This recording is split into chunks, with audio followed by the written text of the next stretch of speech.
이 박사 이 작가 이재희 노무현 3편 바로 시작하겠습니다. 지금 뭐 저희가 이건 따로 녹화한 게 아니고 2편 끝나고 바로 지금 녹음에 들어갔어요. 지친다. 들어왔는데 우리가 잠깐 끊을 수밖에 없었던 게 우리 지금 이 박사가 그 노빠 엉뚱한데서 울어가지고 노빠 이 박사가 아직 그렇게 뭐 슬픈 게 나오지도 않았는데 지금 감정이 복받쳐가지고 지금 그래서 방송이 제대로 안 돼가지고 지금 잠깐 좀 쉬었습니다. 쉬고 바로 이제 녹음 바로 지금 들어가겠습니다. 그리고 노무현 수사가 어떤 문제점이 있는지 살펴보는 거였죠. 바로 들어갈게요.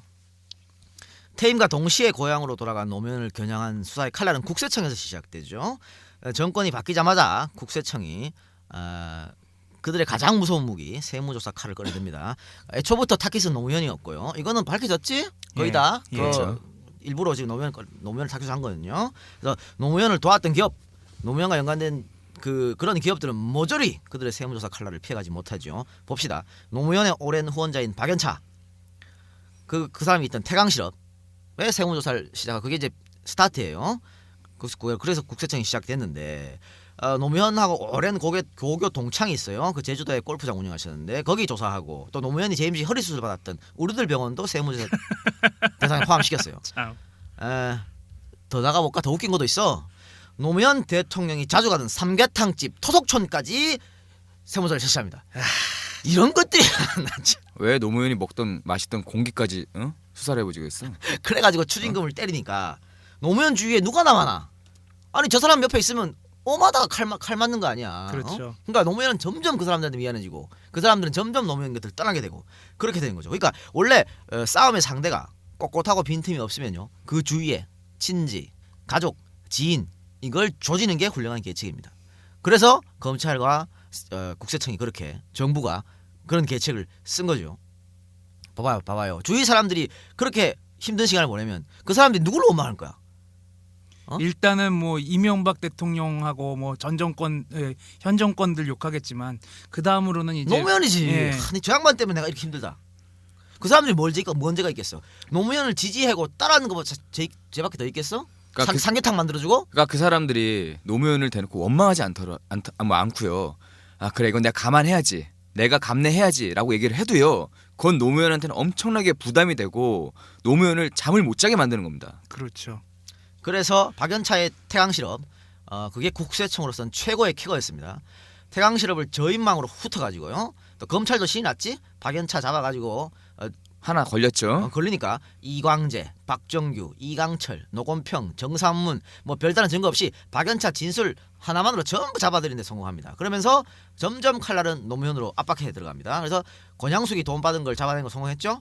그래서 야 노무현 잡는 건 시간 문제다. 그렇게 생각했습니다. 그런데 노무현이 저번 방송 언급했지만은 마음대로 움직이지 않죠. 그렇지. 예. 증거 제시해. 그러니까 검찰이 바빠집니다. 내가 왜? 검찰한테 나중에 하나 꼭 부탁하고 싶은 게 있어. 나중에 우리가 저희 오카모토 미노루 갖고 시비 걸려가지고 니들한테 넘어가면 니들은 꼭 우리 편 들어줘야 돼. 왜냐면 우리도 남이 해준 얘기 듣고 그러니까 증거 없어. 증거는 없어. 그러니까 우리도 남이 해준 얘기, 그다음에 남이 쓴 책에 있는 얘기 가지고 오카모토 미노루라고 얘기했거든. 박정희의 일본식 이름이. 그러니까 니들은 꼭 우리 편 들어줘야 돼. 꼭. 봅시다. 태강실업의 세무조사로 시작된 이 검찰의 조사가 얼마나 어이없었던 거지. 닥치는 대로 남의 계좌를 엿봤어요. 심지어는 우리 노무현 특집 1탄에서 했던 송기인 신부 있죠. 송기인 신부의 계좌까지 뒤졌어요. 그런데 8만 원에서 20만 원 정도 된 정말 작은 돈까지 일일이 조사해갖고 돈의 출처를 물었다는 겁니다. 검찰 존나 한가하다. 그것만 엿봤어? 남의 이메일 열어보고 통화 기록 확인하고 그럼에도 불구하고 노무현이 말한 증거를 대지 못했죠. 그게 증거가 안 나오자 검찰이 하는 게 뭐야? 언론 플레이. 하는 거야. 사사건건 조사 내용 빨대로 통해서 언론에 흘리고 대통령 흠집내고 망신 주고 권양숙이 받은 돈도 원화로 환전해서 얘기하면 되잖아. 근데 기어코 달러로 표현하죠. 달러로 표현하면 돈이 더 많아 보이니까. 그렇죠. 정말 치열한 짓거리입니다. 아니 그러면 환율은 계산해줘야지. 아이고 시계야. 무조건 이제 노무현 뭐라 그래 망신 주려고 지금 그런 거야. 근데 노무현이가 도덕적으로는 비난받아도 난 범죄는 저지르지 않았다. 마누라가 받은 건 모른다. 이렇게 항변하니까 증거가 없죠. 그래서 검찰이 해괴한 논리를 끄집어냈는데 그게 바로 포괄적 뇌물죄입니다. 뇌물죄면 뇌물죄지 포괄적 뇌물죄는 뭐야? 참 아니 그러면은 공소시효 지났긴 하지만 삼성이나 뭐 현대 그런 데서 그렇게 50대 군사정권 때 지금 돈으로 생각해도 큰 돈 줬던 거는 그때는 암소리 못하다가 근데 포괄적 뇌물죄도 말이 안 돼요. 포괄적 뇌물죄로 노무현을 올가매려면요 권양숙이 받은 돈을 노무현이 알아야 돼. 그지? 그렇죠. 그래야 포괄적 뇌물. 근데 모른다 그랬잖아. 모른다 그러니까 검찰이 뭐라 그러냐면 아니 와이프가 돈을 받았는데 남편이 받았는 거 모르는 게 상식적으로 말이 돼요? 이랬다고. 아니 씨, 저 상식 타령을 하고 자빠졌어 검찰이라는 사람들이. 그러면 저 지금까지는 뭐 상식적으로 수사했나? 이명박 대통령이 BBK 때문에 그 BBK 영상 있었죠? 광운대 영상이죠, 그거. 광운대 영상이 뭐라 그랬었죠? 이명박 대통령이 내가 설립했다. 내가 설립했다 그랬는데도 검찰이 뭐라 그랬어? 무혐의 내렸잖아. 그렇죠. 그게 상식이냐 그럼 그러면 상식적으로 그럼 제대로 수사를 하지. 어이가 없다. 정신 나간 사람들이에요. 이거랑 똑같은 케이스가 있어요. 그 노무현 대통령의 이 케이스랑 자 봅시다. 한나라당의 김동영 의원의 부인입니다. 김동영 의원 부인이 2006년 지방선거를 앞두고요. 서울 서초구청장 공천을 희망한 사람부터 4억 3,900만 원을 받았습니다. 그래서 구속됐죠. 근데 검찰은요. 김동영 의원을 구속하지 않았어요. 왜? 네. 김동영 의원이 난 마누라가 돈 받은 거 몰랐어 라고 했거든. 그러니까 검찰이 증거가 없으니까 부인만 사법 처리한 거예요. 그렇죠. 이거랑 똑같지 않나? 그렇죠. 근데 왜 검찰이 잣대는 틀려? 아니 거기다가 이거는 대가성이 있는 거잖아요. 김동영 의원 부인은. 그 공천한 사람 대가성 있게 받는 거지. 근데 권양숙 여사는 대가성도 없이 받은 거 아닙니까? 투자하자 투자. 그러니까 지금 귀에 걸면 귀걸이고 코에 걸면 코걸이고 그런 거예요. 그리고 저 노무현의 검찰 조사 끝났죠? 끝나고 돌아갔어. 그러면요 검찰이 할 일이 뭐야? 구속 여부를 빨리 결정하는 거야. 죄가 왜? 있으면 구속 시키면 되고. 왜 딴 때는 구속 적부심 같은 거 존나게 빠르게 하면서. 그러니까 증거 갖춰가지고 빨리빨리 하면 돼. 아니면은 아니라고 얘기를 하고. 그런데 계속 시간을 질질질 끕니다. 왜 그랬어? 이것도 망신주기 아니야. 소문만 그렇죠. 주면 돼, 소문만. 그러니까 노무현 전 대통령을 힘들게 하려고 하는 거지. 그렇게 시간을 질질 끌면서 그 사이에 권양숙을 다시 소환 조사한다 이런 얘기가 막 떠돌았어요. 그러니까 노무현 대통령으로서는 괴로운 시간의 연속이죠. 소환 조사가 끝났는데 3주가 지나도록 검찰의 구속 여부는 결정나지 않았고 그 사이 뭐 언론에서는 계속해서 구속이다 아니다 불구속 될 거다 언론 플레이 계속하는 거지. 그런 또 추측성 그 기사가 난무하고 또 일각에서 검찰이 권양숙을 재소환한다는 이야기가 나돌자 근데 운명의 시간이죠. 5월 23일 새벽입니다. 새벽에 컴퓨터 앞에 앉아서 유서를 작성하시죠. 그러니까 자기 때문에 힘들어하던 사람들이야. 최측근이라 불렸던 노예 사람들. 그 중에서 봅시다. 구속되거나 검찰에 소환 조사 받은 사람 봅시다. 이광재, 안희정, 서가번, 정상문, 이강철, 박정규, 어떤 친구 또 그랬었죠. 그다음에 강금원, 박연차 전부 구속됐습니다. 그러다가 형 노건평, 다음 부인, 아들, 딸, 사위, 처남, 조카 사위까지 검찰청에서 조사받았을 뻔. 그러니까 이때 노무현 심리가 어땠겠어? 참여정부의 근간이라고 할 수 있는 도덕성의 생채기가 온 겁니다. 이때. 그렇죠. 그러니까 또 이때 온 국민들이 전부 노무현 욕했으니까. 그렇죠. 융단 폭격을 가했으니까. 나는 노 대통령이 그런 국민들한테 섭섭함도 있었던 것 같아. 내 마음을 몰라주는 그 섭섭함, 또 원망함, 또 한편으로는 또 그런 국민들한테 미안한 감정도 있었겠죠. 지지난 방송에서도 그렇게 그 지방색 그러니까 저기 영호남 간의 대립을 깨려고 그렇게 했을 때도 섭섭함을 느끼셨다고 했었으니까 그러니까 또, 또 한편으로는 미안한 또 그러면서도 이제 미안한 감이 자기가 있지. 무력한 걸 미안함을 또 느끼셨겠죠. 그러면서도 전직 대통령에서 책임 이런 모든 것들이 한꺼번에 그 사람 어깨를 짓누른 것 같아요. 그러니까 네. 나 때문에 힘들어하는 사람들 나만 없어지면 되잖아. 나만 없어지면 이 사람들이 다 평화롭게 살 거 아니야. 그런 생각을 한 것 같습니다. 그래서 그 유서의 자신의 마지막 말 아니 그 유서에 보면 첫 번째 문장이 그겁니다. 너무 많은 사람들에게 신세를 졌다. 나로 말미암아 여러 사람이 받은 고통이 너무 크다. 그죠? 예. 앞으로 받을 고통도 헤아릴 수도 없다. 여생이 남에게 짐이 될 수 있다. 그러니까 내 나머지 인생도 남한테 짐밖에 안 된다는 그런 얘기입니다. 그래서 최악의 선택을 할 수밖에 없었지 않나. 이때 그 한 며칠간 거의 잠도 못 주무셨다고 있었다고 얘기 들었습니다. 그 주치 네. 얘기도 있었고요. 그 주치도 그때 그 인터뷰한 거 보면 인터뷰를 못 하시더라고 우시느라고. 가까운 사람들 보면 그 반응을 보면 노무현 사실 어떤 사람인지 잘 알 수가 있는 거죠. 그러니까 그가 마지막으로 남겼던 유서를 보면은요. 그동안 그가 얼마나 힘들었었는지 그걸 잘 알 수 있습니다. 그 세상에 남긴 그 마지막 말. 이거는 우리가 저 성우 나레이션으로 한번 들어보도록 하겠습니다.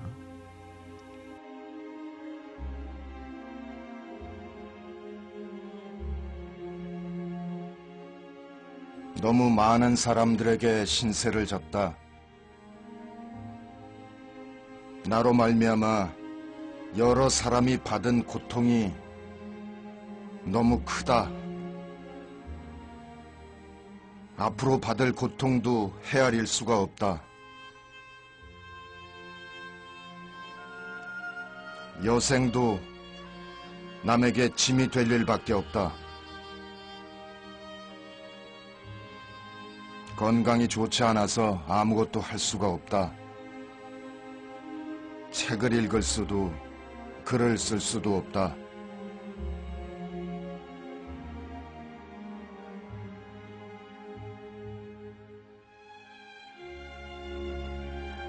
너무 슬퍼하지 마라. 삶과 죽음이 모두 자연의 한 조각 아니겠는가. 미안해하지 마라. 누구도 원망하지 마라.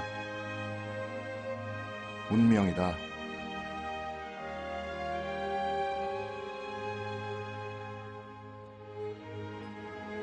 화장해라.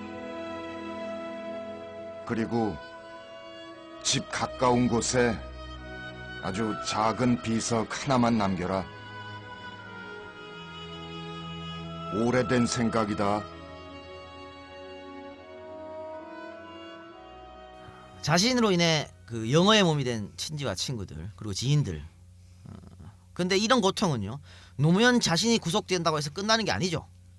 뻔하잖아. 앞으로 있을 수많은 재판들. 걔들은 그렇게 하겠지 이제. 그런 재판들에서도 엄청난 언론들의 그 융단 폭격이 가할 테고요. 그리고 그때마다 그 얼마나 욕을 많이 하겠어. 나 여기저기 그 춤추는 검증 안 된 그런 이야기들. 설사 재판에서 무죄를 선고받는다 할지언정 이미 정치인 노무현, 자연인 노무현은 사망 선고를 받은 거예요. 시한부 인생을 살 수밖에 없는 거죠. 그러다가 이 당시 건강이 굉장히 안 좋았었죠. 그러니까 잠을 못 자서 그렇죠. 최초의 인터넷 대통령이라고 불렸고 서민 대통령을 했던 노무현이 가족과 주위 측근들이 저지른 그런 비리 때문에. 근데 그러면 박정희가 해먹었던 돈, 전두환이 해먹었던 돈, 노태우가 해먹었던 돈, 다 돌려받아야지.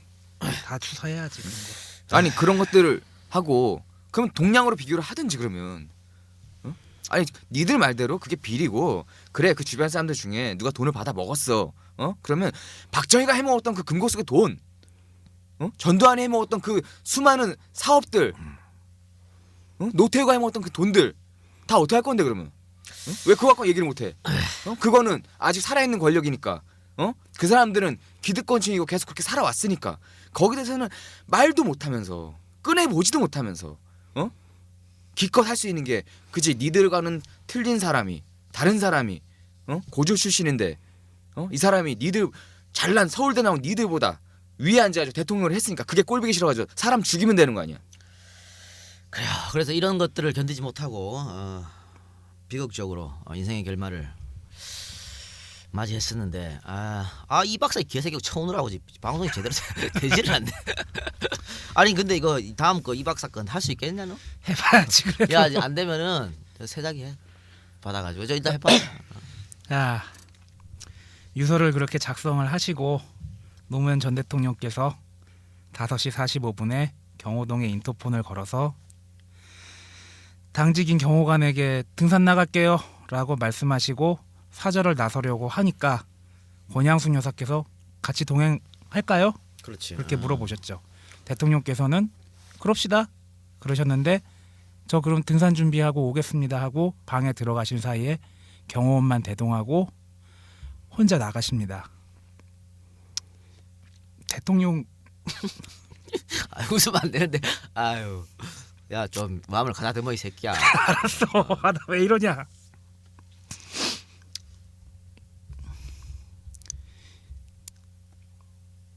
가시다가 이제 마늘밭에서 이제 마을 주민 한 분 만나시고 이제 인사를 나누죠. 뭐 일찍 나오셨네요 하니까 예, 뭐 반갑습니다. 뭐 그렇게 인사 나누고 뭐 마늘 작황 물어보시고 뭐 작황이 안 좋습니다. 뭐 그렇게 말씀하셨겠죠. 마지막까지도 되게 당당하고 의연하게 그렇게 가셨죠. 안 되겠다. 야. 이 박사 더 이상 그 일지를 못 하는 것 같은데. 예. 예, 그다음에 그 등산로 시작이 계속. 네. 등산로 따라 올라가십니다. 이때 정통에서 100m 떨어진 그 이정표 인근에서 이제 그 옆에 따라가던 경호원에게 힘들다 내려가자면서 부엉이 바위 쪽으로 발길을 돌리십니다. 이때 경호관은 그 밑에 다른 동료 경호관에게 하산하십니다라고 무전을 칩니다. 예, 여기서 대통령이 이제 부엉이 바위에 부엉이가 사나? 라고 물어보시고 담배 있는가라고 물어보시죠. 경호원한테 그렇게 예. 물었죠. 예. 이때 경호원이 없습니다. 예, 가져오라고 할까요? 그러니까는 대통령이 아니요 됐어요라고 하셨습니다. 나중에 이제 그래서 그 유시민 장관이 그 담배 하나 올리죠. 그렇죠. 그거 좀. 네, 그래서 이제 이후에 바위 뒤편으로 그 5m 정도 있는 묘지 옆 잔디밭에 앉아가지고 정토사에 그 선법사가 있는지 보고 오지라고 그 스님이죠 얘기를 하고요. 경호원이 모셔올까요?라고 마지막 그 대묻습니다. 네, 여기서 아니 그 확인만 해봐라라고 합니다. 그러니까는 이거는 그거 같아요. 그러니까는 VIP 경호를 실패하면 그 경호원이 책임을 물어야 되니까 그렇지. 이거에 대해서 일단 위치에서 배제시키니까 배제시키고 이제 그러니까 판단을 하신 대통령으로서의 그 마지막 배려입니다. 그죠? 우리 저 경호원이 나중에 이거에 대해 책임 추궁을 받을까봐 마지막으로 배려를 한 것 같아요. 그러니까 자신의 마지막 모습을 경호원한테 보이지 못하게 하려고 하는 거죠. 것 같아요. 예, 그렇습니다. 그렇지만은 경호원은 정말 어떻게 보면은 자신의 책임을 다하지 못한 거지. 옆에 그 경호원이 또 다른 경호원이 있었다면은 자기가 그 심부름 가도 되지만은 이렇게 혼자서 납두고 가면서 가는 거는 경호원으로서 책임을 다하지 못한 거지. 그런데 아마 그 한 명이 더 있었어도 그분도 아마 그렇게 지켜주려고 아마 그렇게 다른 심부름 시키셨을 것 같아요. 이 부엉이 바위 위쪽은 그다음에 이제 언론에서 보이는 것처럼 거기서 마을이 다 한눈에 들어오죠. 거기가 예. 태어나서 유년 시절을 보냈고 그리고 나중에 인생의 어떤 뒷마무리를 하고 싶어서 왔던 곳을 마지막으로 보고 싶어 하신 것 같습니다. 이쪽 왼쪽에 이제 부엉이 바위가 있거든요. 부엉이 바위는 부엉이가 살았습니다. 해질녘 되면은 우흥 이러고 울어요. 우흥 하고 우는데 여러 가지 그 머릿속에 스쳤던 것 같아. 그 바위에 올라서 그 마을을 내려다보면서 다 어릴 적 자기가 뛰어놀았던 그렇죠. 우리 일편에서 얘기했죠. 자왕골 뭐 이러면 그걸 보면서 이제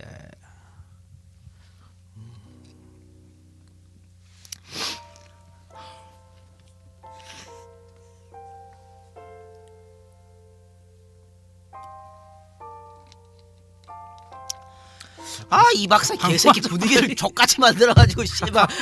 야 방송 빨리 하자. 미치겠다. 나 왜 이러냐? 아니 그 녹음 부스가 굉장히 작아가지고 누가 한 명이 분위기를 이렇게 만들면 죄송합니다. 우리도 지금 방송 저기 못하겠네. 못하겠어요. 이성적으로 방송을 해야 되는데 이게 안 되네요. 또 되게 다음에 또 중요한 얘기 해야 되는데. 되게 힘드네요 오늘. 방송이가. 그러니까 한쪽에서 계속 씨발 눈물을 줄줄 흘리고 있으니까 야 방송이 안 되네 진짜.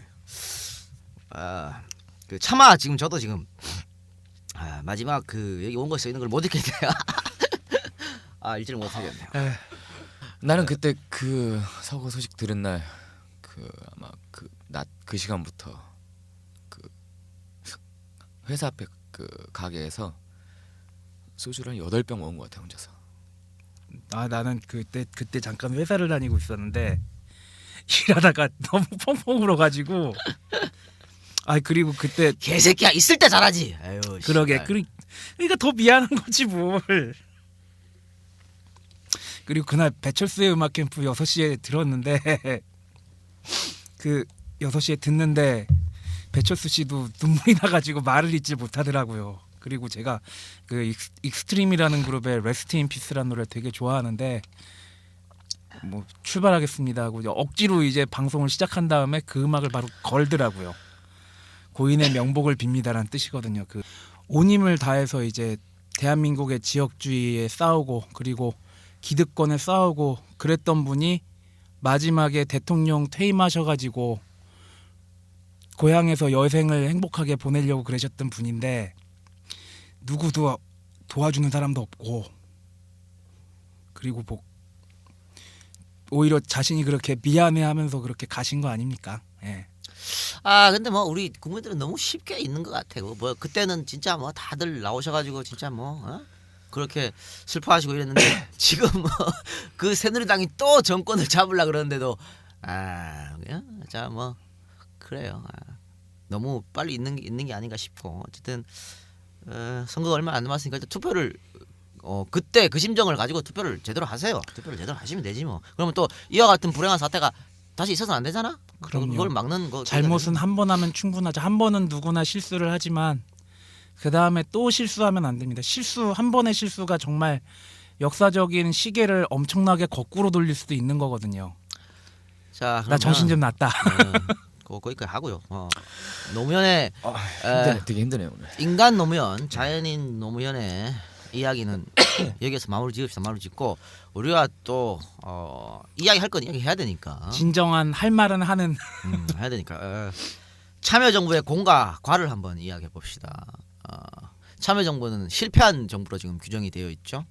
그러니까 과연 정말 다 실패한 정부인지 예. 실패를 했는데 근데 왜 IMF 같은 게 안 터졌는지 몰라. 거의 IMF.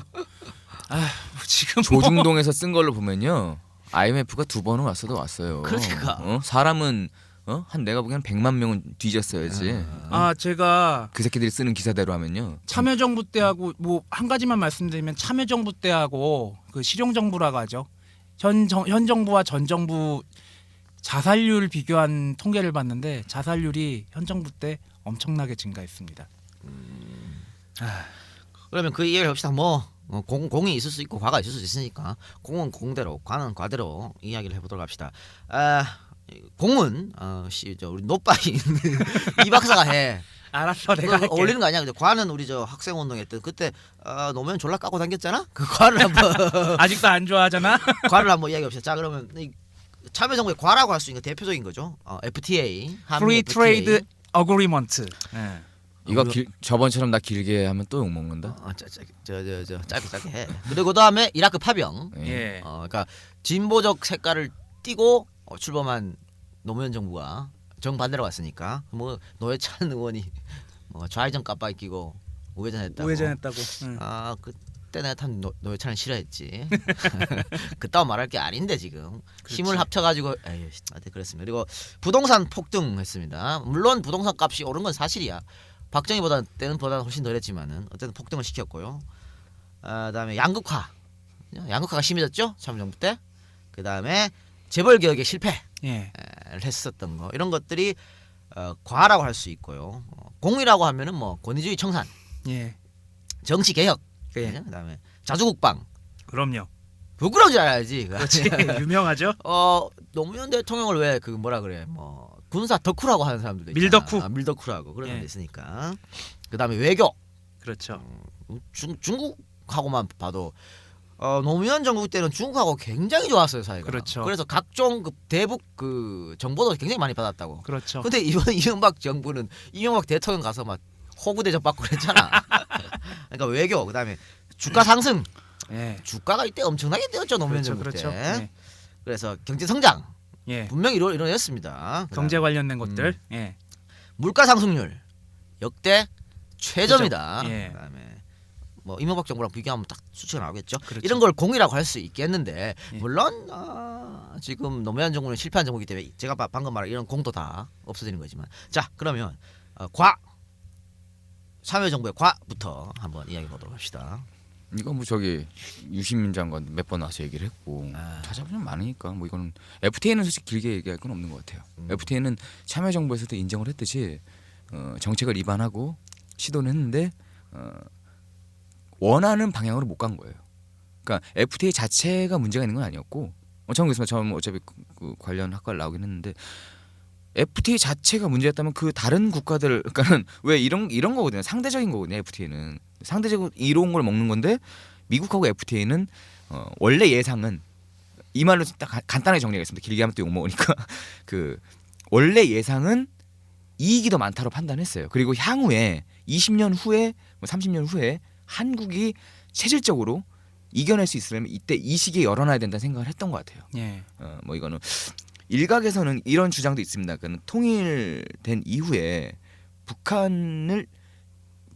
북한과의 관계를 고려해서 FTA를 무리하게 좀 시도했다. 그러니까 그 지역에 기반이 없잖아. 그렇지. 그래서 그런 외자 거를 유치도 받고 뭐 그러려면 예상을 했다는 썰도 있고요. 예. 아무튼 얼마 전에 그 참여정부 사람 만나 들은 얘기고요. 그 간단하게 얘기해서 이제 한 원래는 8할 정도 안타를 칠 줄 알았는데 3할 밑으로 3할 아니 2할 밑으로 떨어진 거고요. 그 얘기가 있습니다. 그러니까는 김종훈 그 통상교섭본부장이었나? 그렇죠.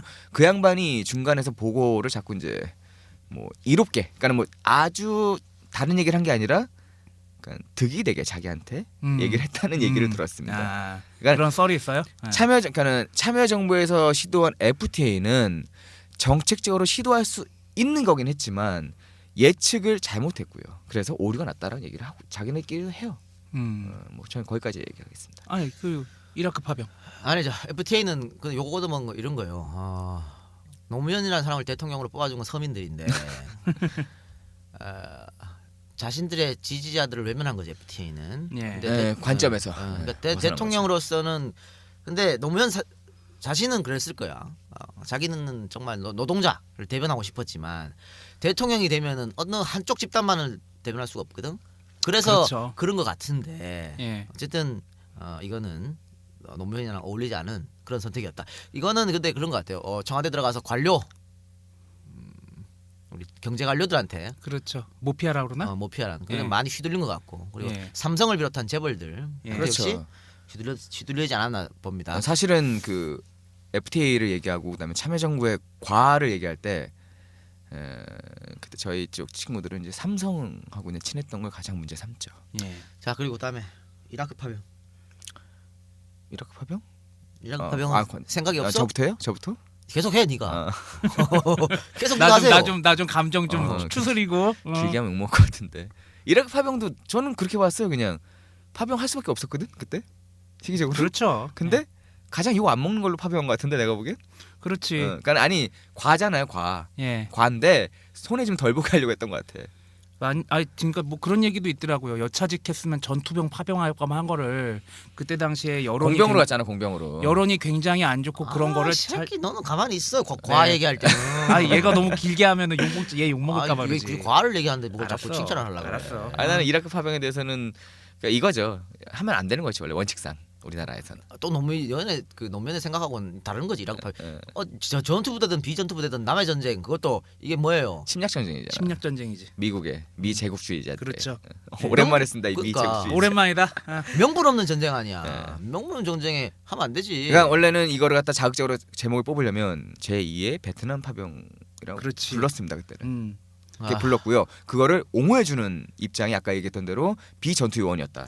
자 봅시다. FTA하고 이라크 파병은 이런 거예요. 보수에서 욕을 하지 않는 그렇지. 참여정부의 과. 과지요. 예. 이거는 진보에서 욕을 하니까. 그러니까 이런 거잖아. 노무현은 보수에서도 욕을 먹고 진보에서도 욕을 욕을 먹고 먹고. 양쪽에서 뭐 샌드위치가 돼버린 건데. 욕 FTA하고 이라크 파병은 이렇게 진보에서 얻어먹은 거고. 자 그다음에 보수에서 졸랄 거 있던 부동산 폭등.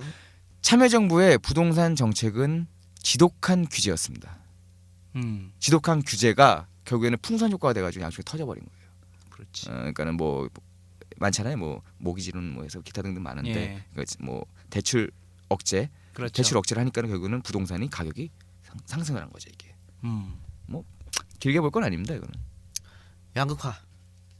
참여정부의 양극화는 이거였죠. 그러니까는 분배를 강화해서, 그러니까는 왜 조세 정책 같은 거를 강화해가지고 분배를 형평성 강화해서 그거를 해소하려고 했는데 오히려 5년 동안 더 양극화가 심화가 됐습니다. 이거는 분배 위주의 정책의 실효성에 문제가 있었다라고 그 정책 그 분석하는 사람들이 이제 이게 비판을 할 수가 있는 거죠.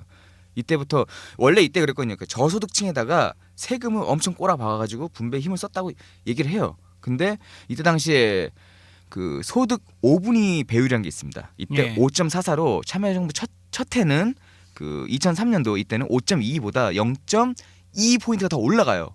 그러니까는 이거는 배율이 올라가면 올라갈수록 양극화가 심해지는 거거든요. 그래서 이게 아마 참여정부의 정책, 그러니까는 해결 정책이 그 실제로 실효성을 못 거뒀다. 그렇죠. 이 타점을 분배 위주로 가져갔는데 실효성이 없었다. 하려고 했는데 실제로는 결과는 그렇게 안 나왔다. 그런데 이게 문제가 제 생각에는 이 원인이 재벌 개혁하고도 연계가 되고, 이건 예, 같이 연계되는 재벌 계획을 실패했기 때문에 양극화가 생긴 거지. 예, 그 세금을 많이 버는 데서 많이 걷는 게 옳은 건데 그런 게 잘 안 되니까 그거 반대한 거지. 한나라당이 반대해서 못한 거 아니야. 부유세 이런 거 전부 다 한나라에서 반대. 에이씨, 참여정부의 공. 자, 참여정부의 공 중에 하나로 얘기가 되는 게 권위주의 청산인데요. 참여정부는 지속적으로 권위주의를 청산하려고 노력을 했습니다. 조금 이전의 대통령들을 생각해 봅시다. 다 군사 독재 정권이었고, 그리고 양김 그분들이 대통령이었잖아요. 1인이 카리스마를 휘두르면서 대통령을 했던 시기입니다. 그때는 어떻게 보면 대통령의 권위가 강력했던 게 어쩔 수 없었거나 아니면 인위적으로 권위를 강하게 만든 걸 수도 있습니다. 어떻게 보면은 비정상적일 수도 있죠. 삼권 분립이 된 나라에서 그 삼권 분립이 제대로 안 이루어진 때였다고도 할 수 있습니다. 그것을 약간은 정상적으로 돌려놓으려고 노력을 했던 거죠. 근데 이거 가지고도 비판했어요. 예. 그리고 그 역풍도 굉장히 많이 왔죠. 그 대표적인 예가 검사들과의 대화였잖아요. 예. 생각을 해보세요. DJ 때나 YS 때 일개 평검사가 대통령하고 방송에서 직접 토론을 한다는 게 가능합니까? 그리고 아까도 얘기했지만 그 법조계라는 것이 굉장히 위계 질서가 강한 곳인데 선배 어떻게 보면 저기 연수원 선배인데 거기다 대놓고 뭐 딱하니 뭐 건방 떨면서 검사들이 그렇게 했었죠. 그러니까 자기들을 그 권력으로부터 독립시켜 주려고 했던 대통령한테는 그렇게 빠락빠락 대들고 그렇죠. 그 잡으려고 하는 대통령한테는 설설기고 강자에게 약하고 약자한테 강한 전형적인 모습을 보여줬죠. 노무현 전 대통령은 분명히 검사들이 자유롭게 수사 활동을 할 수 있도록 하려고 한 겁니다. 예. 그렇게 자기가 수족처럼 부리던 권력, 뭐 국정원도 그랬나요? 그렇게 자기가 수족처럼 부리던 권력을 나눠주려는 그런 방식으로 권위주의를 청산하려고 노력을 했습니다. 그리고 정치개혁 얘기를 좀 이어서 해볼까요? 나 너무 신났네. 자, 네 마음대로 참여정부 너무 좋아하는데. 자, 노무현 전 대통령이 정치개혁에 거의 생명을 걸었죠. 정치개혁의 가장 대표적인 게 지역주의 극복 아니겠습니까? 그건 이전까지 노무현 전 대통령의 그런 역사적인 그 인물사를 하면서 많이 다뤘던 내용이니까 간단히 말씀드리면은 호남 지역에서 지지를 받은 경남 출신 대통령입니다. 이것만 해도 굉장히 상징적 의미가 있는 거죠. 그리고 지방 분권을 위해서 또 노력을 한 부분이 있죠. 그 대표적인 게 국토 균형 발전 3대 특별법과 6개의 혁신도시를 지정한 겁니다. 특히 제일 중요한 거 뭐야? 세종시. 수도 이전하려고 노력하셨었죠. 굉장히 중요한 겁니다. 박근혜가 만든 거야. 아니 근데 이게 생각을 해보세요. 박정희 전 대통령이 밀어붙여가지고 경부고속도로 만들고 그 경부고속도로 때문에 수도권의 인구 집중이 굉장히 강화됐다는 얘기들이 많이 나오잖아요. 그리고 국토개발 무슨 몇 개니 뭐 몇 차 국토개발 계획 뭐 해가지고 국토종합개발 계획들이 있었는데 그게 과연 성공했는가? 지금 생각해보면 가만히 생각해볼 필요가 있지 않습니까? 방금 정치개혁 얘기 중에 호남이 선택한 영남 대통령이었는데 일각에서 호남 홀대론 많이 나오죠. 예. 호남 홀대론 얘기 나오고 그래서 정통 민주당을 지지하던 호남 사람들이 많이 배신감을 느껴서 네. 대표적인 게 강준만 교수 같은 사람이지. 음. 그래서 강준만 교수 좋아하는 사람들도 다 같이 지금 우리 팬카페에서도 한 두세 분이 맨날 그래가지고 뭐 호남 노빠, 헐떡이 뭐 뭐. 노빠님 그렇게 말씀하십니다. 그러니까 이제 그건 얘기 나왔던 건 우리가 아까 저번 방송에 언급했던 거야. 그 김대중 대통령의 그거 특검법 통과시켰던 거 예. 대북 특검법 예. 그런 것도 문제가 됐었던 거죠. 그렇죠. 예. 그리고 또 한 가지가 아까 얘기했던 우리 노무현 전 대통령이 내가 우리란 표현을 썼네. 왜 이러지? 노무현 전 대통령이 밀리터리 오타쿠, 밀덕후란 얘기가 있죠. 자주 국방에 굉장히 노력을 많이 기울였었죠. 그 대표적인 예가 국방개혁 2020이라는 게 있었죠. 여기에는 전시작 접권 환수 그리고 우리나라 군대의 효율화와 선진화를 추진했죠. 그리고 이것을 통해서 한반도와 동북아시아의 평화를 추진했습니다. 그런데 이거는 한번 현 정권하고 비교해 봅시다. 저기 참여정부랑 DJ 정부가 무슨 친북 정권이니 좌파 정권이니 얘기하는데 결과를 한번 보자고요. 이명박 대통령 집권 이후에 그 국방개혁 2020이 유명무실해지면서 나온 결과가 뭡니까? 연평도는 북한에게 포를 맞아 쑥대밭이 됐죠. 북한 사병은 똑똑똑 노크에서 휴전선을 넘어왔습니다. 그리고 우리나라 정부는 북한이 위성을 쏘아 올릴 때 위성이라고 합시다. 예, 위성을 쏘아 올릴 때 위성 안 쏴요. 뭐 문제 있나 봐요. 그렇게 얘기를 했습니다. 여기서 한번 들어봤으면 좋겠는데 부끄러운 줄 알아야지. 그건 나 부끄러운 거죠. 아니 보수라고 하는 사람들이 말이야. 나라에 작전권이 없으니까 그걸 갖고 와야 된다고 하고 있는데 진짜 줄줄이 나가가지고 말이야. 별들 자면 거들먹거리고 말이야. 부끄러운 거 맞지 그거는. 작전권 그렇죠. 환수하면 안 된다고 미국 성조기 흔들고 지랄하고 있고. 대한민국 군대들 지금까지 뭐 했노 이게? 나도 군대 갔다 왔고 예비군 훈련까지 다 받았는데 심심하면 사람한테 세금 내라 하고 불러다가 뺑뺑이 돌리고 훈련시키고 했는데 그 위에 사람들은 뭐 했어? 작전 통제권 자기들 나라 자기 군대 작전 통제도 한 게 제대로 할 수 없는 군대를 만들어 놔놓고 나 국방장관이요 나 참모총장이요 그렇게 별들 달고 그드럭거리고 말았다는 얘기입니까? 그래서 작동권 회수하면 안 된다고 줄줄이 모여가가지고 성명 내고 자기들의 직무유기 아닙니까?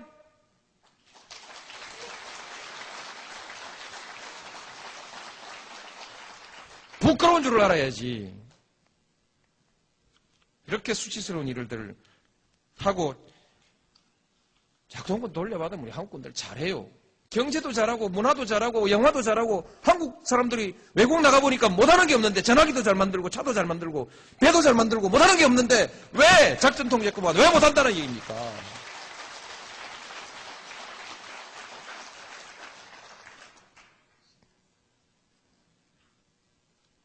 실제로요. 남북 간에도 외교가 있고 한국과 중국 사이에도 외교가 있는데 북한의 유사시라는 건 뭐 있을 수도 없지만 전쟁도 유사시도 있을 수가 없지만 그러나 전쟁과 유사시를 항상 우리는 전제하고 준비하고 있는데 중국도 그렇게 준비하지 않겠습니까? 한국군이 작전 통제권을 가지고 있을 때 북한과 우리가 대화하는 관계, 중국과 우리가 대화할 때 외교상의 대화를 할 때 동북아시아의 안보 문제를 놓고 대화를 할 때 그래도 한국이 말빨이 좀 있지 않겠습니까? 작전 통제권도 없는 사람이 민간 시설에 폭격을 할 건지 안 할 건지 그것도 마음대로 결정 못하고 어느 시설에 폭격할 건지 그것도 지 마음대로 결정 못하는 나라가 그 판에 가가지고 중국한테 무슨 할 말이 있습니까? 북한한테 무슨 할 말이 있어요? 이것은 외교상의 실리에 매우 중요한 문제 아니겠습니까? 저는 이제 잠깐 얘기하면 노무현 전 대통령 그 참여정부가 진보 정권이라고 생각은 안 해요. 보수 정권이죠. 그런데 지금 정권은 수구 정권인 거죠. 보수와 수구는 확실하게 구분을 해야 된다고 생각을 합니다.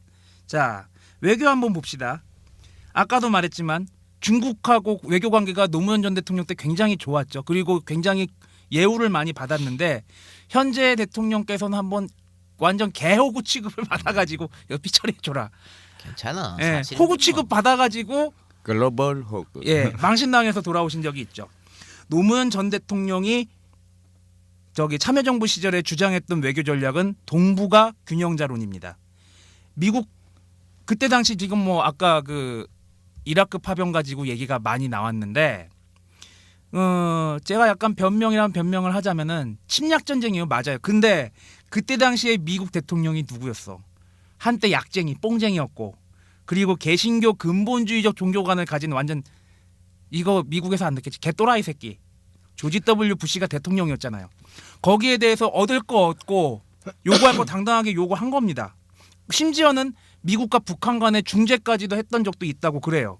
그리고 2002년에 미군 장갑차에 의해서 저희 지난 방송 때 얘기했죠. 우리 여중생 2명이 안타깝게 숨졌잖아요. 그때 반미 강정이 격화되고 그런 것들을 잘 이용을 해가지고 최대한 이익을 얻을 수 있는 건 얻었다고 저는 생각을 해요. 물론 침략 전쟁에 대해서는 좀 아쉬운, 침략 전쟁에 그런 군대를 보냈다는 건 좀 아쉬운 점이 있지만, 중국하고 관계 같은 경우에는 미국과 중국 사이에서 등거리 외교를 폈다고도 할 수 있습니다. 그와 거의 유사하죠. 그런데 중국한테 무조건 고개를 숙였냐? 그게 아닙니다. 동북아 역사재단이라는 게 만들어지거든요. 중국에서 자꾸 동북공정을 시도하니까 아예 역사적으로 동북아 역사재단 만들어서 중국의 동북공정에 대해서 강력하게 대응을 하겠다라고 주장을 합니다. 결국에는 중국과 합의를 본 게 이거는 학술적으로 풀어가자라고 합의까지 이를 정도로 풀어냅니다. 일본 같은 경우엔 더 심해요. 2005년에 양국이 한일 우정회의 2005로라는 그런 2005년을 그렇게 지정하는 행사가 있었는데, 나중에 일본이 계속 독도는 자기 땅이라고 주장을 하죠. 그러니까 우리의 노무현 전 대통령이 뭐라고 했느냐? 독도에 일본 선적이 왔을 때 노무현 전 대통령은 지체 없이 발포하라고 했다라는 주변 사람들의 얘기가 있습니다. 그리고 그 얘기가 있은 뒤에 일본 배들이 냅다 튀었죠. 또 일본 탐사선이 독도에 오면 부셔라 라는 얘기를 하기도 했습니다. 아, 몸빵 하라고. 네, 몸빵하라고. 우리 유명한 사진 있잖아. 노무현 전 대통령은 일본 왕이랑 악수할 때 허리 꼿꼿이 세우고 한 국가의 국가원수답게 당당하게 악수했는데, 누구는 고개 한 45도 정도 숙이고 안녕하세요 하고 마치 상감마마 아련하듯이. 예전에는 막 가지고 일본식으로만 무릎 꿇고 인사했어. 그렇죠. 예. 그랬던 것도 있습니다. 자, 경제 얘기 아까 나왔는데 경제 얘기 잠깐 하면은 이건 계속해. 예, 해봐. 수치 비교하면은 길게 얘기 안 할게. 네 얘기하고 나서 내가 들어야겠다 보니까. 저희 노무현 전 대통령 집권 초에 주가 700포인트 정도에서 시작을 했는데 퇴임 직후에 2000포인트까지 올라갑니다. 3배 뛰어 올렸네. 예. 현 정권 한번 얘기해 볼까요? 5천 간다 그랬었는데. 예, 5천 간다고 그렇게 얘기했는데 지금 반토막도 안 되고 있죠. 참여정부, 그러니까 지금 참여정부 때보다 주가가 높다라고 얘기하기 좀 힘들죠. 낫지 뭘 힘들어 씨. 낫지. 예. 그리고 증권하는 사람은 뭐 많지 않으니까 경제 얘기하는 김에 물가 상승률 한번 얘기해 봅시다. 노무현 정권 5년 평균 물가 상승률 2.9%, 3년 평균 잡아도 3%, 역대 최저입니다. 역대 이거는 전두환이가 나는 물가는 잡았어 했는데 전두환 정부보다 노무현 정권이 더 좋았어요. 예. 그런데 우리 대통령 집권하시고 우리 MB 대통령 집권하시고 물가 상승률은 3.6%예요. 별 차이 없구만. 뭐 근데 노무현 정권 때 물가가 많이 뛰어. 이거를 확실하게 또 보려면 딴 거 봐야 돼요. 전셋값 노무현 전 대통령 때 2.6% 상승합니다. 우리 대통령 MB 대통령 때 3.4% 올라가고 2010년에만 7.1% 상승합니다. 가계부채, 자, 노무현 전 대통령 때 183조였는데 우리 대통령 집권하시고 269조 됩니다. 경제 성장률, 노무현 전 대통령 때 4.3%, 현재 2.8% 뚝 떨어지죠.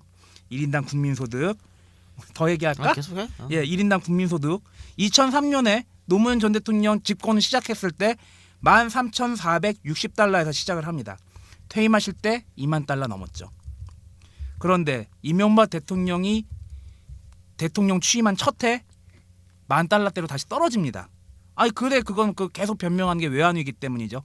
자, 그런데 2010년도에 올렸다고 올린 게 2610달러입니다. 무현영 퇴임할 때보다 낮은 수치입니다. 자, 봅시다. 물가 상승률은 이전이랑 비슷한데 1인당 국민소득은 떨어졌어. 그러면은 이명박 대통령 우리 현 정권 때가 더 먹고 살기 힘들어진 거 아닌가? 뭐 이렇게 생각을 합니다. 그래, 이게 이제 공이라고 한 건데, 그러니까 사실 수치를 비교해 보면 노무현 정권은 실패한 정권이라고 볼 수가 없어요. 근데 5년 내내, 5년 아니지, 한 10년 동안 계속해서 실패한 정부. 지금도 울고 먹어. 실패했다 파탄 났다 이러니까 그렇게 그냥 실패한 정부로 규정이 돼버리지. 아니 과로 얘기할 건 있어요. 뭐 다시 얘기를 하면 과로 나갈 게 뭐 많이 있죠. 그냥 아까 얘기했던 이라크 파병도 그러니까 미국한테 맞춰준 거잖아. 그렇죠. 예. 그러니까 제 1원칙을 어긴 거예요. 제 1원칙. 해서 안 돼. 그러니까 원칙과 소신을 중요시했던 대통령이 침략 전쟁에 아이씨, 옹호한 그거는 거니까 뭐. 아까 얘기해놓은 거고. 자, 그랬고요. 아까 뭐 그런 얘기가 있었습니다. 그러니까 참여정부에서 얘기했던 그 부동산 그거는 그때 당시에 참여정부의 경제 관료들이 얘기하는 뭐 그냥 모피아 개념은 아니고요. 신자유주의적인 그렇죠. 개방 정책을 예. 취해서 그렇죠. 어떤 규제를 했지만 그 신도시들이 개발되면서 동시에 그러니까 이게 뭐냐면 견인 효과거든요. 이쪽에서 만약에 그런 물가 상승 그 요소가 있으면 그러니까 지가 상승 요소가 있으면 땅값 올라가는. 따라가. 예, 딴 데도 따라 올라가는 거지. 역할 따라가요. 예. 이렇게 이러면서 어떤 악성이 있었고 저는 솔직히 그렇습니다. 참여정부의 가장 큰 관은 비정규직 문제였습니다. 그러니까 노동 유연화 정책으로 인해 가지고 노동 현장이 아수라장이 됐어요. 그렇죠. 그러니까 이거는 뭐 DJ 때부터 같이 이제 운동 중에서 문제 삼았던 건데 그로 인해 가지고 지금의 쌍차 사태나 이런 예. 것들이 어떤 것을 시발점 단초를 제공했다는 얘기가 있습니다. 저는 인정할 건 인정하는 예, 녹화입니다.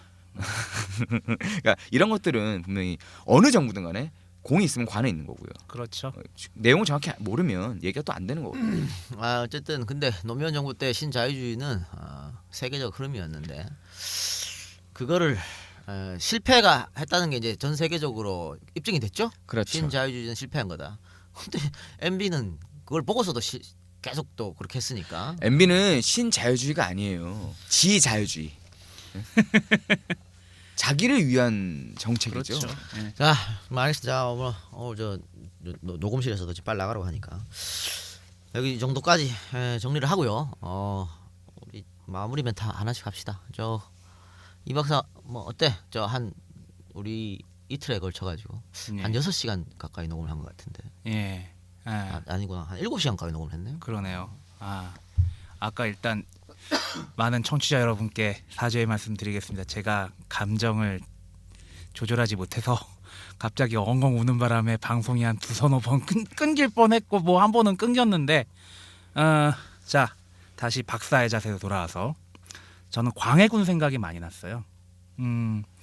광해군 역시도 서자의 아들로 태어나서 왕에 오르고 정말 위기의 위기를 겪은 끝에 왕에 오르고 그리고 져가는 명나라와 뜨는 후금 사이에서 중리배교를 펼쳤고 그리고 전후복구를 위해서 최대한의 노력을 다했던 왕입니다. 그런데 기득권을 가지고 있던 성리학 근본주의자들이 광해군을 폭군이라고 규정해서 인조 반정에 의해서 물러나게 되죠. 한번 생각을 해볼 필요가 있다고 봅니다. 지금 광해군에 대한 재평가가 굉장히 많이 나타나고 있죠. 노무현 전 대통령도 이런 역사적인 광해군의 역사적인 사실과 굉장히 유사한 부분들이 많습니다. 그리고 언젠가는 저는 재평가를 다시 한번 받을 거라고 생각을 합니다. 그리고 아주 가까운 시점에서 참여정부에 대한 재평가의 타이밍이 왔다고 생각을 합니다. 저는 그래서 개인적으로 이번 저희 대통령 선거 얘기 잠깐 드리면은 박정희 대 노무현의 싸움이 아니라 이명박 대통령 정권에 대한 심판이다라고 얘기를 해야 된다라고 주장을 하는데 거기에 대해서 동의는 하지만 제발 세상이 좋아져서 박정희 대 노무현의 싸움이더라도 노무현이 이길 수 있는 세상이 빨리 왔으면 좋겠습니다. 이상입니다. 자, 세작 마무리 됐어. 저는 그래요. 그는 한 정부가 했던 모든 일들은 대통령 혼자서 어떤 결정을 하는 게 아니잖아요. 모든 정책이라는 거는. 그래서 저는 개인적으로 참여 정부에 대한 경제 정책이나 이런 모든 공과를 보면 후한 점수는 주고 싶지 않습니다. 하지만 인간 노무현에 대해서 평가는 저는 상당히 후한 편이에요. 그리고 멘트 길게 안 하겠습니다. 욕할 수 있던 사회가 좋은 겁니다. 그렇죠. 지금처럼요. 그때는 신났잖아. 진보 진영 어느 진영이라고 얘기는 안 하겠습니다. 노무현 신나게 욕해도요 안 잡아갔습니다. 응? 근데 그랬던 게 5년 동안 이명박 욕하면요 잡혀가요. 박근혜가 되면요 다 잡아갈걸요? 저희 목숨 걸고 방송한다는 생각은 솔직히 말씀은 드리지만 그렇게 체감하진 않아요. 근데 박근혜 되면요 겁나요. 솔직히 사람이니까 무섭습니다. 겁납니다. 잡혀갈 수 있겠죠. 정치적인 자유가 보장되는 나라에서 살고 싶은 겁니다. 이런 방송을 안 하고도 사람들이 자기의 이야기를 대통령을 욕할 수도 있고 대통령하고 뭐 만담을 할 수도 있고 그런 좀 더 자유로운 세상을 상상하는 거는 무리한 요구가 아니죠. 전 제발 향후에 5년 동안 우리가 욕을 할 수 있는 그런 나라가 됐으면 좋겠습니다. 그래요. 저는 DJ가 그 마지막 연설이 있어요. 돌아가시기 직전에 마지막으로 한 연설. 거기에서 노무현 대통령의 죽음을 언급하시지 언급하면서 그런 얘기를 합니다. 침묵한 사람들도 문제가 있다. 그 검찰에서 그렇게 망신주기 하고 이럴 때 가만히 있었던 사람도 문제가 있다는 얘기지. 그러면서 그런 얘기를 했죠. 나쁜 신문 보지 말고 정 안 되면 담벼락이라 대고 욕을 하라 이거야, 그죠? 그러니까 행동하지 않는 양심은 악의 편이다라고 했는데 어쨌든 우리 현대 정치를 이끌었던 그 왼쪽에서 이끌었던이라고 할 수 있죠. 보수에 반대되는 DJ하고 노무현은 지금 다 두 분 다 이 세상 사람이 아니니까 그 유지를 받던 사람이 나는 민주당의 적자 문재인이라고 보고요.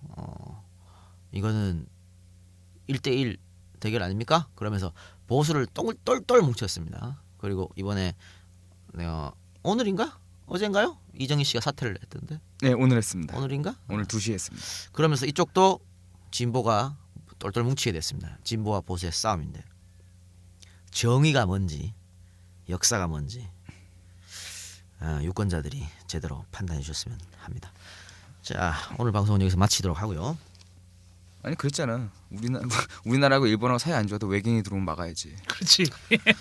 그래요. 자, 방송 마치도록 하고 우리 저기 콘서트 때 도움 주신 분들이 몇 분 계십니다. 저 소고기 그 한우 세트 3세트를 보내주셨는데 그분은 좀 어디서 제공했다고 말씀하지 말아달라고 하셔가지고 네. 그다음에 안동 산약 참마에서 도움을 주셨고 그다음 아쌀이라고 그죠? 우리 회원이시죠? 그분이 쌀을 한 60포 보내주셨고 또 항상 보내주시는 그 원주의 진생바이팜에서 예. 흑삼 보내주셨고 감사드리고요. 그다음에 구봉숙의 도시탈출 팬클럽 여러분들, 그다음에 EJ 팬카페 회원 여러분, 그다음에 자원봉사자로 열심히 뛰어주셨던 분들, 또 명승원 박사님, 김남훈 씨, 김미아누님, 이상호 기자, 또 구성애 선생님, 왕의 서재, 기획사 작은 사람들, 또 콘서트에 오신 모든 관객 여러분들께 뜨거운 진심에서 우러나오는 감사함을 전해드리면서 노무현 특집 3편을 마치도록 하겠습니다. 저희는 대선이 끝나면 다시 돌아오도록 하겠습니다. 돌아올지 안 돌아올지 어떻게 알아? 일단 공약 멘붕이 올까봐 지금 어쨌든 감사합니다. 감사합니다. 여러분께 간곡히 말씀드리고 싶습니다. 마음으로부터 피맺힌 심정으로 말씀한 겁니다. 행동하는 양심이 됩시다.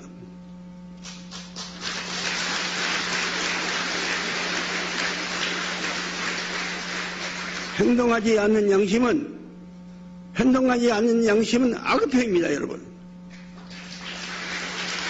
노무현 대통령이 만일 그렇게 고초를 겪을 때 500명 문상객의 10분의 1, 50만이라도 그럴 수가 없다. 전직 대통령에 대해서 이런 예우를 할 수가 없다. 확실한 증거 없이 이렇게 매일같이 신문에 발표해서 정신적 타격을 주고 수치를 주고 분노를 주고 이렇게 할 수가 없다. 50만만 그렇게 소리를 냈다고 하면 노무현 대통령은 죽지 않았을 겁니다. 우리가 모두 행동하는 양심에 대해서 자유를 지키고 서민 경제를 지키고 평화로운 남북관계를 지키는 이 일에 우리가 모두 들고 일어나서 이 나라를 국민들이 안심하고 살 수 있는 나라, 희망이 있는 나라를 만들도록 합시다, 여러분.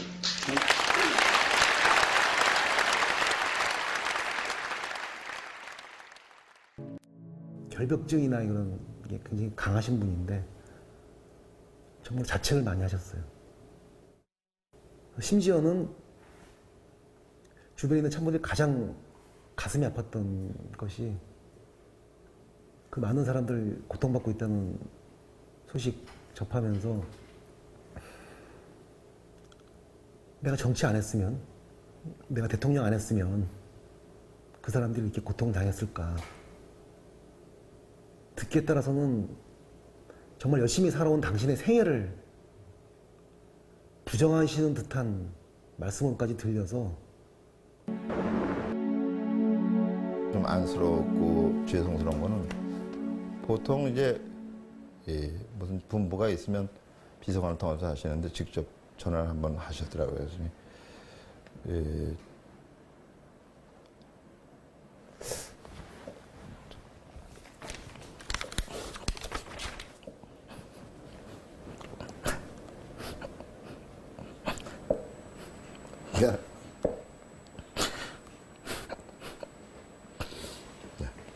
두 달 전쯤에 아마 전화를 직접 하셨어요. 그래서 그 건강보다 하여튼 요새 잠을 잘 못 잔다. 그러면서 누울 수가 없다. 누우면 자꾸 이렇게 가슴이 조여오고 숨을 쉴 수가 없고 그러는데. 한 아버지의 죽음, 한 남편의 죽음, 한 남자의 죽음을 가져온 그 원인은 정치적인 거죠. 그러니까 정치적인 공격, 정치적인 목적을 가진 모욕, 거기서 당하는 수모, 그 굴욕감, 이런 것을 정치적으로 대응할 수 있는 수단이 아무것도 없는 상황에서 그런 걸 봤기 때문에 그 대응이 그런 식으로 나온 거 아니냐. 그러니까 죽음의 원인은 정치적이지만 죽음 그 자체는 지극히 인간적인 죽음이다. 저는 그렇게 보죠. 그러니까 분한 것보다 이제 불쌍하고 슬프죠. 대통령이 해야 된다 하는 그런 책무에 관해서는 열심히 했고 대강 그게 남기지 않고 대강 정리를 한 거라고 생각합니다. 또 거기에 대해서 뭐 할 만큼은 적어도 그 성과가 그렇게 나쁘진 않다. 우리 정치의 발목을 잡고 있는 가장 암적 요소들이 말하자면 지역 분열입니다. 두 번째가 기회주의입니다. 이걸 한번 극복하고 바로잡아 보고 싶었던 것이 제 정치적 목표거든요. 그 일은 뭐 거의 원점으로 되돌아간 것 같지 않습니까? 그래서 좌절감을 느끼는 것이죠.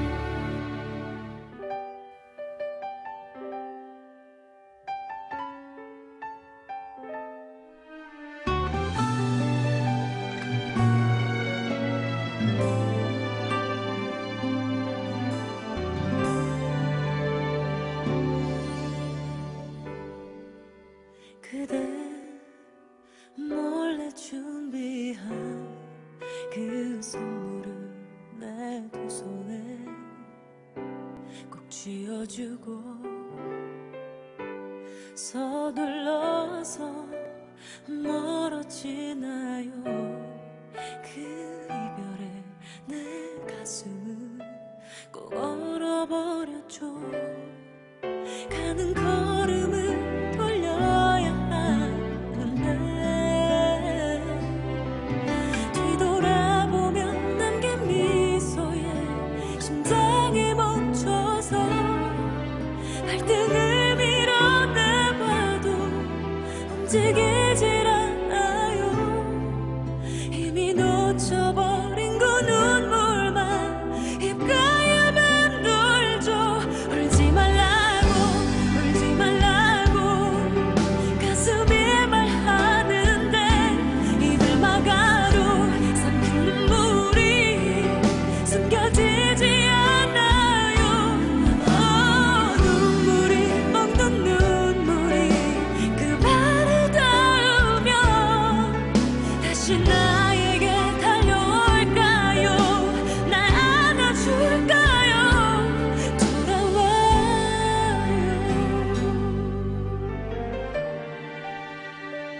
바람이 불면 당신인 줄 알겠습니다.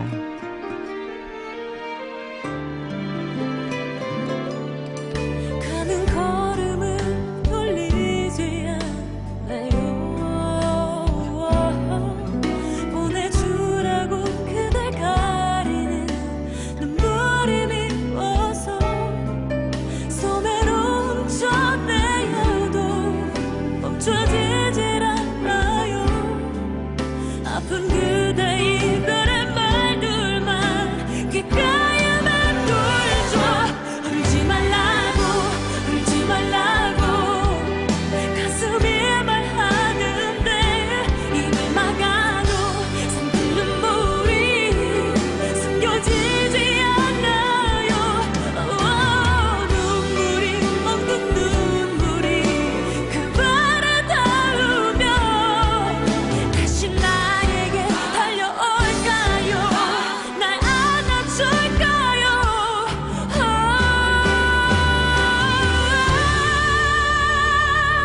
가지 말라고 날 떠나지 말라고 소리쳐봐도 듣지 말라고 가슴이 시키나요. 차가워지는 뒷모습 두 눈을 감고서 그대 없이도 사랑하려고 가슴에 새기죠. 나는 받을 수 없는 선물이죠. 바보처럼 난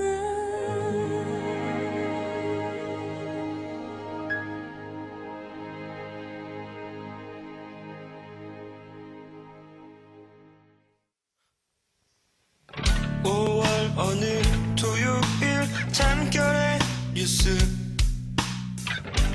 믿을 수 없는 이야기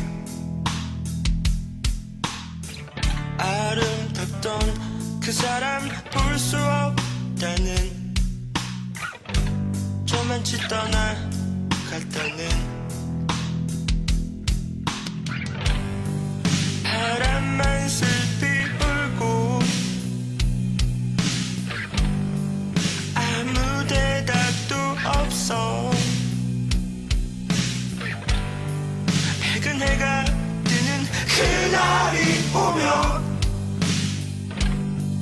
우리 다시 만나요. We will live forever. We will live forever. We will live in you. We will live forever. We will live in you.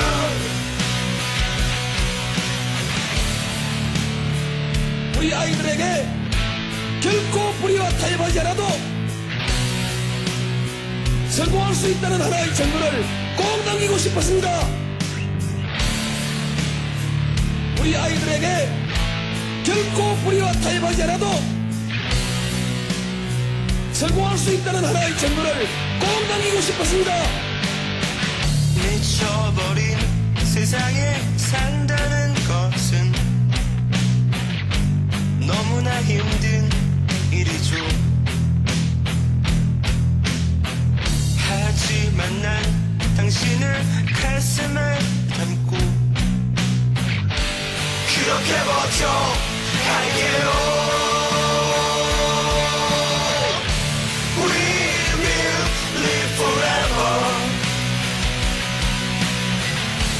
We will live in you. We will live forever. We will live in you. 멀리서겠지만 가끔 그렇게 우리를 지켜봐줘요.